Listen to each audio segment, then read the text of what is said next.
വിവിധ ആവശ്യങ്ങൾ ഉന്നയിച്ച പല്ലശ്ശന മണ്ഡലം കോൺഗ്രസ് കമ്മിറ്റി നേതൃത്വത്തിൽ വില്ലേജ് ഓഫീസിന് മുന്നിൽ ധർണയും സമരവും സംഘടിപ്പിച്ചു.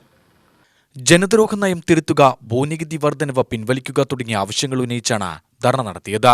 DCC general secretary CC Sunil ഉദ്ഘാടനം ചെയ്തു.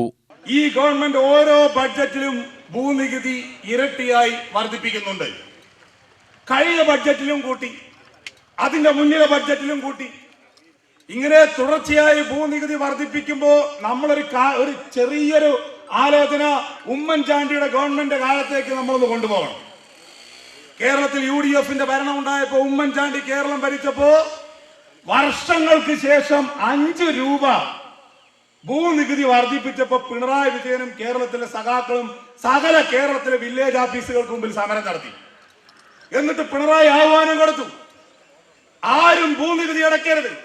ഉമ്മൻചാണ്ടി വർദ്ധിപ്പിച്ച ഭൂനികുതി കേരളത്തിലെ ജനങ്ങൾ അടയ്ക്കില്ല എന്ന് കേരളത്തിലെ ജനങ്ങളോട് വിളിച്ചു പറഞ്ഞ പിണറായി വിജയൻ ഓരോ ബഡ്ജറ്റിലും ഭൂനികുതി കൂട്ടുമ്പോ ഞങ്ങളെ കേൾക്കുന്ന CPMന്റെ ആളുകളോട് ഞങ്ങൾ ചോദിക്കുന്നു, ഉളുപ്പില്ലായ്മയോ?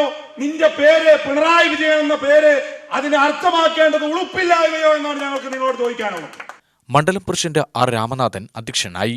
DCC secretary PN Muraleedharan, Rajesh Kunduparamba, PC Saseendran, C. Gopalakrishnan, Manu Prasad, K. Vijayalakshmi, Rahul, KP Prabhakaran എന്നിവർ പ്രസംഗിച്ചു.